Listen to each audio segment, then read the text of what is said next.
जय हिंद साथियों, स्वागत है आपका self study classes Vishwamit Jain YouTube channel में। दोस्तों, हिंदी साहित्य की आज हम बहुत बढ़िया और फनी ट्रिक लेकर के आए। ठीक है, अभी तक हमने बहुत सारी वीडियो में हिंदी साहित्य अकादमी से पुरस्कृत जितनी भी रचनाएं थी उनको पढ़ा है ना।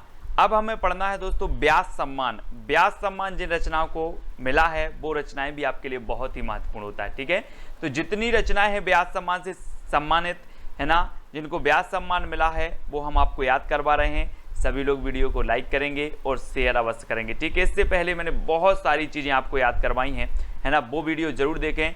ये 21वां पार्ट है हिंदी साहित्य में ट्रिकी वीडियो का। ठीक है, और जो भी साथी सब्सक्राइब नहीं कर पाए या बेल आइकन को नहीं दबाया है वो दबा दें। और व्हाट्सएप ग्रुप से आपको जुड़ना है 9098609291। ये व्हाट्सएप नंबर आपको दिया है, इस व्हाट्सएप ग्रुप से आपको जुड़ जाना है। ठीक है, तो स्टार्ट करते हैं दोस्तों। आपको सबसे पहले तो क्या होगा, प्रश्न का जो टेस्ट है वो टेस्ट करवाएंगे और उसके बाद ट्रिक आपको बताएंगे। दोस्तों, व्यास सम्मान मिला भारत के भाषा परिवार और हिंदी के रचनाकार। तो जल्दी से हमें बताना है कि ये जो भारत के भाषा परिवार और हिंदी के रचनाकार, इसके जो रचनाकार है मतलब वो कौन है, ये चीज़ हमें बतानी है। और इस रचना को सबसे पहले व्यास सम्मान मिला था और ये रचना किसकी है दोस्तों, है ना। व्यास सम्मान वाले इन्होंने सोचा होगा कि सबसे पहले जो दिया जाए वो भारत के भाषा परिवार के लिए दिया जाए, है ना। और इसके रचनाकार है डॉक्टर रामविलास शर्मा। और एक नंबर यहाँ पर आपका बिल्कुल सही होगा। और 1991 में, जी हाँ दोस्तों, 1991 में इस रचना के लिए क्या मिला, व्यास सम्मान मिला। अब ये चीज़ आपको याद रखनी है कि भारत के भाषा परिवार और हिंदी, इसके लिए व्यास सम्मान कब मिला, 1991 में मिला। और ये रचना किसकी है, तो ये डॉक्टर रामविलास शर्मा की है। ये चीज़ भी याद रखनी है। ठीक है, अब कैसे याद रखोगे इसको, ऐसे याद रखना है कि सबसे पहले सोचा होगा कि हिंदी भाषा, भारत के भाषा जो परिवार हैं उनको दे दिया जाए। बाकी तो फिर इन भाषाओं में रचित रचनाओं को देना ही है। तो भारत के भाषा परिवार और हिंदी एक रचना है रामविलास शर्मा की, उसको दे दिया गया। ठीक है, अगला देख लो दोस्तों, नीला चांद। नीला चांद मैंने आपको कई बार बताया है, आपने शंकर जी की मूर्ति देखी होगी, शंकर जी की फोटो देखी होगी, देखी है। और यहाँ पर शंकर जी की यहाँ पर क्या है, नीला चांद रहता है, चांद रहता है ना यहाँ पर चांद, तो हम बोलेंगे कि वो क्या है, नीला चांद, है ना। और नीला चांद किसके मस्तिष्क पर है, शंकर जी के, है ना, शिव जी के। तो ये नीला चांद रचना किसकी होगी, शिव प्रसाद सिंह की, है ना, शिव प्रसाद सिंह की रचना होगी दोस्तों। और आपको पता है कि इसके लिए साहित्य अकादमी पुरस्कार भी मिला 1990 में। 1990 में साहित्य अकादमी पुरस्कार मिला। और 1992 में इसे व्यास सम्मान भी मिल गया। 90 में नीला चांद के लिए साहित्य अकादमी पुरस्कार और 92 में व्यास सम्मान मिला। आपने याद कैसे किया, याद कैसे किया कि जो नीला चांद है, नीला चांद यानी कि चांद शिव जी के मस्तिष्क पर है, तो ये रचना हो जाएगी शिव प्रसाद सिंह की। ठीक है, और इसे 90 में साहित्य अकादमी और 92 में व्यास सम्मान भी मिला। ठीक है, और आपको पता है दोस्तों, शिव का बाण तोड़ा था किसने, राम जी ने। तो 92 में व्यास सम्मान इन्हें मिल जाएगा, व्यास सम्मान। ठीक है, तो ये दोनों रचनाएं आपको याद रखनी है, दोनों पुरस्कार इस रचना के लिए आपको याद रखनी है। ठीक है, अगला है मैं वक्त के हूँ सामने। मैं वक्त के हूँ सामने की रचनाकार कौन है, मैंने आपको कई बार बताया है कि अगर आप वक्त के सामने आ जाओ कभी तो गिर जाना। मैं वक्त के हूँ सामने, बोले वक्त के क्यों सामने हो, गिर जा, है ना, वक्त के क्यों सामने हो, गिर जा। तो मैं वक्त के हूँ सामने रचना किसकी है, गिरजा कुमार माथुर की। ठीक है, सी नंबर। और इसे साहित्य अकादमी पुरस्कार मिला 1991 में दोस्तों, और व्यास सम्मान मिल गया 1993 में। देखो बहुत सारी, ये तो बहुत ही महत्वपूर्ण रचनाएं हो जाती हैं जिन्हें 2-2 सम्मान मिल गए, है ना, मतलब बहुत ही इंपॉर्टेंट रचनाएं हैं जिन्हें साहित्य अकादमी भी मिल गया 1991 में और 92 में, 93 में इसको क्या मिल गया, व्यास सम्मान भी मिल गया। तो मैं वक्त के हूँ सामने, गिरजा कुमार माथुर, 91 में साहित्य अकादमी, 93 में व्यास सम्मान। ठीक है, ऐसे याद रखेंगे। अगला है सपना अभी भी के रचनाकार कौन है दोस्तों, सपना अभी भी है कि मैं धर्म की शरण में जाऊं। काय की शरण में जाना है, सभी का सपना रहता है, क्या रहता है कि मैं धर्म की शरण में जाऊं। आपका भी सपना होगा, है ना, कि नहीं है, सभी का सपना है कि धर्म की शरण में जाऊं, और मैं धर्मवीर बनूं। क्या बनूं? धर्मवीर बनूं। ठीक है, और सभी का सपना है कि मैं धर्मवीर बनूं, यानी जो डी नंबर है वो बिल्कुल सही हो जाएगा। ठीक है, डी नंबर। अब कभी नहीं भूलेंगे आप। मैं बोलूँगा सपना अभी भी है, बोले सर हाँ सपना अभी भी है धर्मवीर बनने का। क्या? धर्मवीर बनने का। तो धर्मवीर भारती, और इसके लिए 1994 में दोस्तों, 1994 में क्या मिल गया? 1994 में इसे मिल गया दोस्तों, क्या मिल गया? व्यास सम्मान मिल गया। किसे? सपना अभी भी है। तो याद रख लेना, है ना, सभी लोग याद रखें। चोर का भी सपना हो जाता है, चोर से 94, चोर से 94, है ना। कहीं पहले तो आप चोर थे, सपना अभी भी है आपका धर्म करने का, धर्मवीर बनने का। तो 94, चोर से 94 में इसे व्यास सम्मान मिला, और सपना अभी भी है धर्मवीर भारती। ठीक है, आत्मजयी के रचनाकार कौन है दोस्तों? हमने एक रचना पढ़ी थी, कोई दूसरा नहीं, कोई दूसरा नहीं कुंवर चाहिए, कोई दूसरा नहीं कुंवर चाहिए। अब इसको कर लो कि कोई दूसरा नहीं आत्मजयी कुंवर चाहिए। कैसा चाहिए? आत्मजयी कुंवर चाहिए, कोई दूसरा नहीं चाहिए, यानी कि कुंवर नारायण। ठीक है, आ नंबर आपका बिल्कुल सही होगा। आत्मजयी कुंवर चाहिए तो कुंवर नारायण, कोई दूसरा नहीं, यानी कि 1995 में इसे साहित्य अकादमी पुरस्कार मिला। कोई दूसरा नहीं, ये रचना भी किसकी है? कुंवर नारायण की है। और आत्मजयी ये रचना भी किसकी है? कुंवर नारायण की है। और 1995 में इसे ये व्यास सम्मान मिला दोस्तों, है ना। दो रचनाएं इनकी है, बहुत ही बढ़िया रचना है। कोई दूसरा नहीं कुंवर चाहिए, 1995, 95 साल का कुंवर चाहिए। ठीक है, याद रखेंगे। और 95 में ही दोस्तों इनकी आत्मजयी को मिला व्यास सम्मान, और 95 में ही कोई दूसरा नहीं इस रचना के लिए साहित्य अकादमी पुरस्कार मिला। ठीक है, तो ये चीज भी आपको याद रखनी है, सभी लोग याद रखेंगे, है ना, सभी लोगों को याद रखना है। और अगला देख लेते हैं यहाँ पर, हिंदी साहित्य और संवेदना का विकास की रचनाकार कौन है? हिंदी साहित्य और संवेदना, 4 विकल्प हैं दोस्तों। एक चीज बताना कि मैं जिसके बारे में जानता हूं उसके प्रति संवेदना प्रकट करता हूं, है ना। मैं जिसका स्वरूप जानता हूं उसके बारे में संवेदना प्रकट करता हूं। मैं जिसका स्वरूप ही नहीं जानता तो क्या संवेदना प्रकट करना। तो स्वरूप जानता हूं, है ना, उसके बारे में क्या करते हैं? संवेदना प्रकट करते हैं। तो डॉक्टर रामस्वरूप चतुर्वेदी की रचना हो जाएगी। बोले सर मैं संवेदना प्रकट न करने गए था क्योंकि मुझे उसका स्वरूप पता था कि वो बहुत अच्छा है। हिंदी साहित्य और संवेदना का विकास ये रामस्वरूप चतुर्वेदी का है।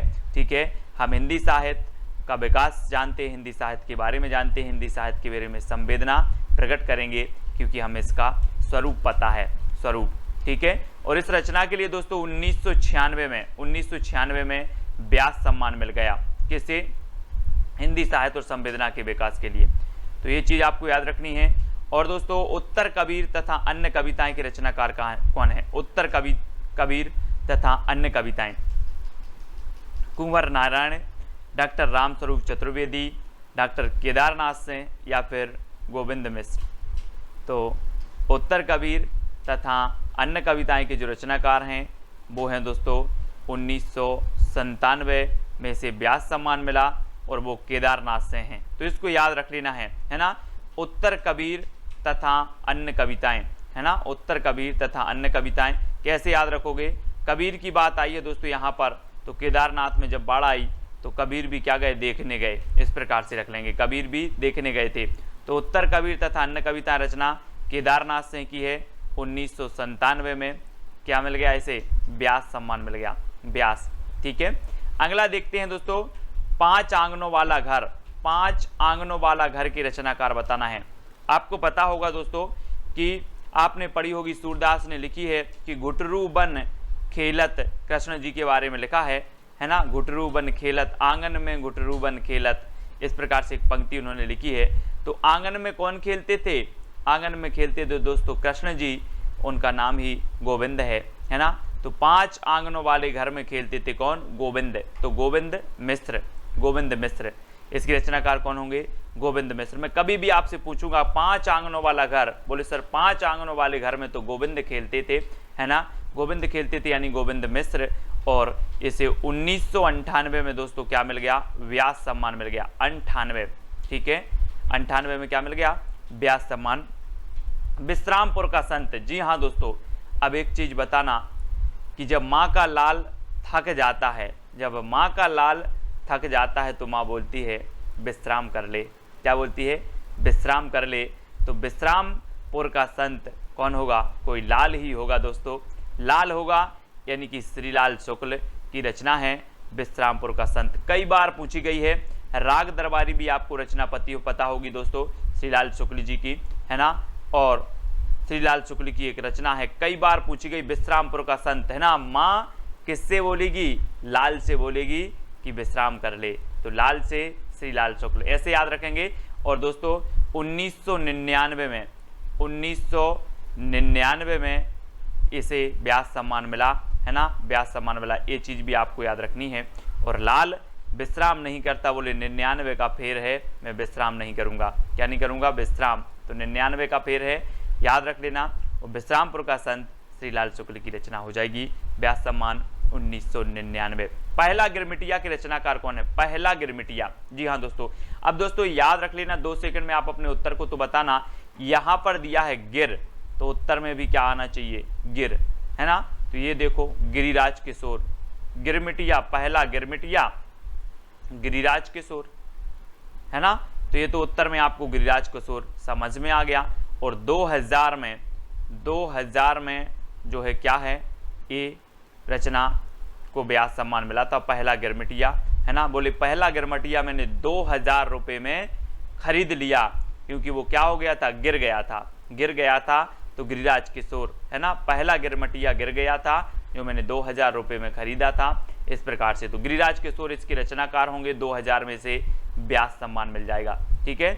अगला है दोस्तों आपका आलोचना का पक्ष के रचनाकार कौन है, आलोचना का पक्ष, इसके रचनाकार बताना है, कैलाश वाजपेयी, डॉक्टर रमेश चंद्र शाह, चित्रा मुदगल या फिर गिरिराज किशोर। तो आलोचना का पक्ष को आपका बिल्कुल सही आंसर होगा रमेश चंद्र शाह, जी हाँ दोस्तों, डॉक्टर रमेश चंद्र शाह इसके रचनाकार हैं। बहुत ही बढ़िया रचना है ना। और इसे 2001 में क्या मिला, 2001 में इसे दोस्तों व्यास सम्मान मिल गया, आलोचना का पक्ष, ठीक है, रमेश चंद्र शाह, ऐसे भी आपको याद रखना, शाह, ठीक है, रमेश चंद्र शाह, है ना, याद रखेंगे। अगला है दोस्तों पृथ्वी का कृष्ण पक्ष की रचनाकार कौन है, पृथ्वी का कृष्ण पक्ष। दोस्तों पृथ्वी पर चाहे कृष्ण पक्ष हो चाहे शुक्ल पक्ष हो, लेकिन शंकर जी ने तो अपना जो तपस्या की वो कहाँ पर की, कैलाश पर्वत पर। कैलाश पर्वत पर बोले कि पृथ्वी पर चाहे शुक्ल पक्ष हो चाहे कृष्ण पक्ष हो, मैं तो अब कैलाश पर्वत पर तपस्या कर रहा हूँ, ठीक है। तो पृथ्वी के कैलाश पर्वत पर तपस्या की श्री कृष्ण ने, और चाहे कृष्ण पक्ष हो या शुक्ल पक्ष, कैलाश पर्वत पर ही की, तो कैलाश वाजपेयी। पृथ्वी का कृष्ण पक्ष कैलाश पर्वत पर, यानी कि कैलाश वाजपेयी, है ना। याद रखेंगे इस प्रकार से कि पृथ्वी का कृष्ण पक्ष कैलाश पर्वत पर, है ना, तो कैलाश वाजपेयी रचनाकार हो जाएंगे। और 2002 में से क्या मिल गया, इसे मिल गया व्यास सम्मान 2002 में, ठीक है, याद रखना, है ना। अब आप बोलोगे सर एक कैलाश पर्वत शंकर जी गए थे, एक आध और होता, 2 होते 2 तो मैं भी चला जाता, है ना। तो 2 होते तो 2002 कैलाश वाजपेयी की रचना पृथ्वी का कृष्ण पक्ष को इसे व्यास सम्मान से सम्मानित किया गया। अब दोस्तों अगला बताना है आपको आबा के रचनाकार कौन है, आबा, कैलाश वाजपेयी, डॉक्टर रमेश चंद्र शाह, चित्रा मुदगल या फिर गिरिराज किशोर। 2 दिए जाते हैं सेकंड, 2 सेकंड आपको दिए जाते हैं दोस्तों। आबा से आपको नहीं लग रहा, आमा, आमा, आबा, आबा, और आबा का हमें क्या बनाना है, चित्र बनाना है। मैं आपसे बोलूं आमा का चित्र बना देना, आमा, ठीक है, आमा, आम या आमा या आबा, इस प्रकार से। तो इसका क्या बनाना है, हमें चित्र बनाना है, चित्र, ठीक है। तो चित्र बनाना है आबा का, तो चित्रा मुदगल, आबा की रचना, आबा जो रचना है वो किसकी है, चित्रा मुदगल की, क्योंकि आबा का हमें क्या बनाना है, चित्र बनाना है। और इसे 2003 में क्या मिला दोस्तों, व्यास सम्मान मिल गया। और चित्र आपको कितने बनाने हैं, 3 चित्र बनाना है आबा के 3 चित्र बनाना है, तो चित्रा मुदगल, और 3 बनाना है तो 2003 में इसे व्यास सम्मान से सम्मानित किया गया। अगला देख लेते हैं दोस्तों, कठगुलाब के रचनाकार कौन है। 4 विकल्प हैं, 2 सेकंड में आप अपने उत्तर का चयन करेंगे और एक चीज बताएंगे दोस्तों कि जो गुलाब होता है, गुलाब वो कैसा होता है, कठोर होता है कि मृदुल होता है, जल्दी से बताएं, है ना। गुलाब की पहचान दोस्तों मृदुल से की जाती है, यानी कि बहुत मलिन, है ना, बहुत मृदुल है। तो गुलाब आया यहाँ पर, कठगुलाब, और ये रचना हो जाएगी किसकी, मृदुला गर्ग, है ना, मृदुला गर्ग, ठीक है। तो याद रख लेना। और 2004 में दोस्तों, 2004 में क्या मिला, इसे व्यास सम्मान मिला। और आप 1 नहीं, 2 नहीं, 3 नहीं, 4 लोगों को भी गुलाब दोगे तो उनका मन कैसा हो जाएगा, मृदुल हो जाएगा, मृदुल हो जाएगा, ठीक है। 4 को नहीं देना है, देना तो एक ही को है, ठीक है। लेकिन अगर आप 4 को गुलाब दोगे तो क्या हो जाएगा, मन मृदुल हो जाएगा। और 2004 में इसे व्यास सम्मान मिला। ऐसे भी याद रखना कि सर मैंने गुलाब दिया 4 लोगों को और 4 लोगों का मन मृदुल हो गया, ठीक है। तो 4 में मृदुला गर्ग की कठगुलाब रचना को कथा सतीसर, जी हाँ दोस्तों, कथा सतीसर की रचनाकार बताना है। और आपने सुना होगा दोस्तों, इतिहास में आप पढ़ते हो, हमने ऐसी कई चांद सी रानियों का, चांद सी चेहरे वाली रानियों का क्या सुनी है, सती होने की कथा सुनी है कि नहीं सुनी है, बिल्कुल सुनी है। अब आप नहीं बताएंगे कि नहीं सुनी। जौहर आपने सुनी होगी, सती हो गई बोले, है ना। ऐसी चांद सी रानी थी, क्या हो गई, सती हो गई, उनकी कथा आज हम सुनते हैं, है ना। तो कथा सतीसर, कथा सती की, कौन सी सती की, जिनके चेहरे चांद से थे, है ना, जो चांद से चेहरे वाली थी। तो चंद्रकांता, चंद्रकांता, है ना, याद रख लेंगे। कथा सतीसर के रचनाकार कौन होंगे, चंद्रकांता, है ना। सती बात आई, सती, तो अब सती भूल जाना, कैसी सती थी, चांद सी सती थी, चांद से चंद्र और कांता, ठीक है। इस प्रकार से याद रखेंगे। और 2005 में इसे मिल गया व्यास सम्मान, 2005 में, ठीक है, 5 में याद रखना। अगला है दोस्तों, आपको एक चैलेंज प्रश्न जो दिया जाता है कि सुमित्रा नंदन पंत की चिदम्बरा के लिए ज्ञानपीठ पुरस्कार कब मिला, कब मिला। 4 यहाँ पर 1968, 1972, 1978, 1982। अब एक चीज बताना दोस्तों कि अपन ने 15 रचना याद की, जहां जो ट्रिक निकली आपको याद करवाने का प्रयास किया गया, ठीक है। कुछ रचनाओं की ट्रिक नहीं निकलती, ठीक है, जिनकी निकलती है तो मैं आपको याद करवा देता हूं, है ना। जैसी भी निकालने का प्रयास करते हैं कि आपको याद हो जाए, लेकिन मैं आपको बता रहा हूं कि यहाँ पर 4 सन दिए हैं और आपको पता है कि ज्ञानपीठ पुरस्कार मात्र हिंदी में 4 रचनाओं के लिए दिया गया, है ना, 4 रचनाओं के लिए दिया गया। उसके बाद संपूर्ण साहित्य में ये रचनाओं जो है ज्ञानपीठ पुरस्कार दिया जाने लगा, ठीक है।